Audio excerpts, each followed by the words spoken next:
Hi, this is Simon with Trade and Perform Coaching, doing a trade review for Friday, this is December 13th, 2013. Just a reminder, nothing on my blog or on my Twitter stream or stock twits should be considered a trading recommendation. Trading futures is very aggressive and you can lose everything in your trading account. So make sure you check with a qualified professional, that's not me, to make sure you are properly suited to trade futures. Anyways, that's the legalese and the warning there. So let's kind of move on with it. The trade plan called for looking for locations both lower and higher, both to short and to get long. But one of the keys in the morning was that we wanted good extensions. So you have to remember, with my trading style, there's going to be a lot of trades that look good and that I'm going to pass on, because my focus is getting a very high win rate, and that's because usually my risk reward is a bit skewed to the risk side, and so I have to maintain a very high win rate in order to be able to trade like this. So one of the things that I do is I miss a lot of trades that would probably look good and end up working out well, but don't fit my overall parameters. And my goal is simply to get one or two good trades per day, right? And build my trading account and protect my downside fiercely.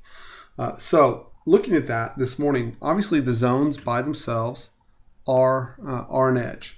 And if you're an aggressive trader, and I have clients that are aggressive traders, trading the zones with small rotations is fine, as long as you're willing to understand that you'll have more stops in that process.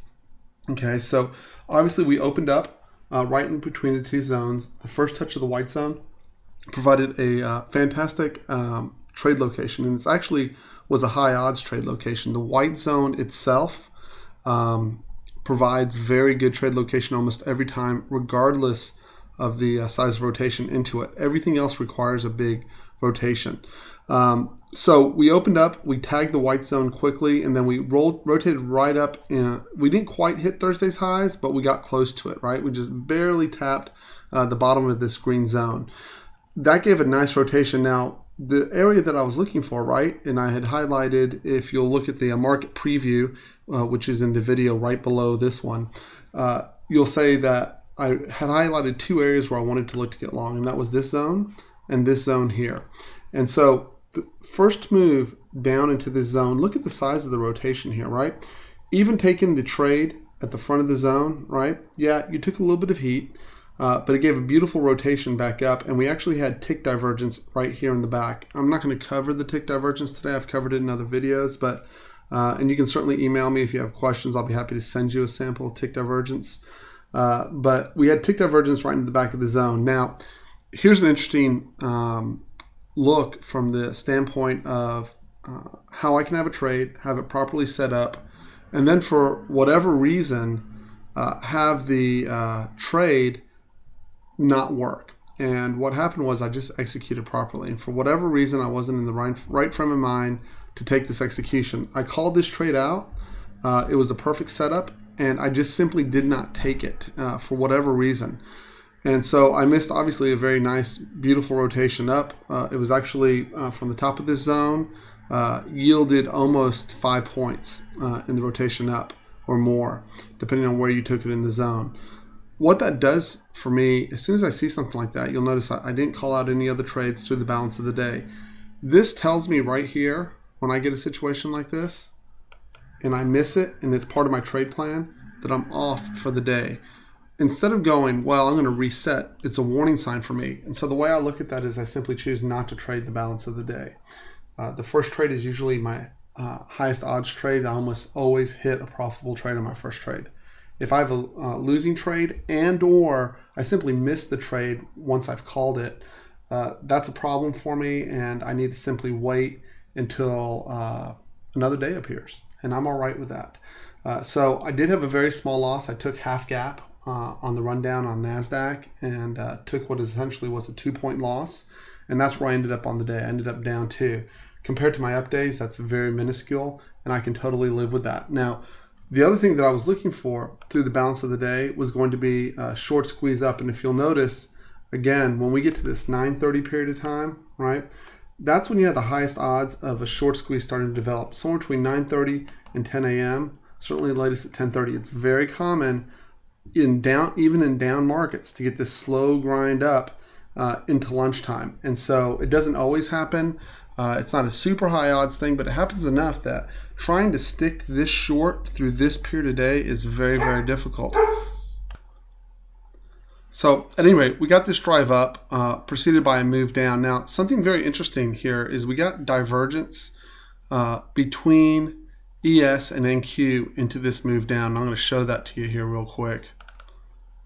So here we have a chart that's both ES and NQ. Let me balance it out here a bit.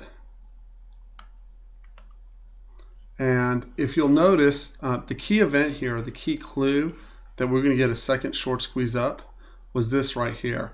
If you look, here was essentially the low of the day, and here was the low of the morning session.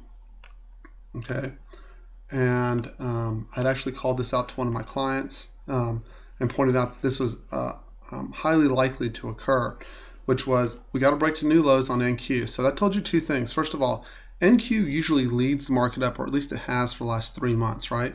So this weakness where NQ did not get squeezed up while ES did, told you specifically ES was stronger than NQ, and also that it was going to be very hard to get an extended short squeeze up without NQ participating. The other thing that it let me know is when NQ broke to new lows and ES did not, that's a warning sign. Okay, so it becomes a tug of war with ES unable to hit new lows about 1:30 in the afternoon. We ended up with a short squeeze. Too many people committed down here essentially to rolling to the downside, and they ended up covering or buying in, right? And then the end of the day, the concern was obviously, well, would we be short squeezed right up near the highs? And the basically NQ told you that wasn't going to happen. It simply was lagging all day long. It'll be interesting to see what happens on Monday with NQ as weak as it was. Opening up below this 34.51 level on Monday morning would give me an indication that we do have some more weakness to the downside to come. It'll be a tug of war, obviously, but if we can get below this 1766 area and this 34.50 area and hold below this 34.50, we probably have the door open to more downside. The last piece that I had, just in terms of coaching and trading, I can't emphasize enough, when people see these balance days, and I want to address over trading these balance days real quick because I had several people contact me. If you're trying to trade this a lot and you're not nailing these zones, right? These zones are what give you trade location, even on the first or second time. But if you're executing in between here, the zones by themselves are an edge. I don't need anything else besides that to give me an edge. If you're trying to scalp in between here, this is a very, very hard place to make money. Okay, it's almost a no-win area, and you're going to end up spending. What happens is you end up spending all your profits, even on those areas you do get right, on coming in and out of a few small trades, right?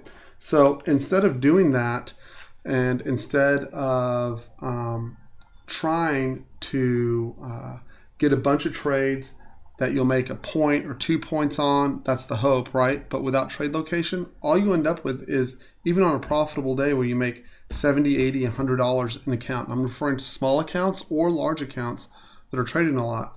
Well, if you end up with $50 in commissions and $80 in profits, all it's going to take is one decent down day to set you way back. So I would encourage traders who are trying to build their account. Professional traders aren't trying to trade 100 times a day.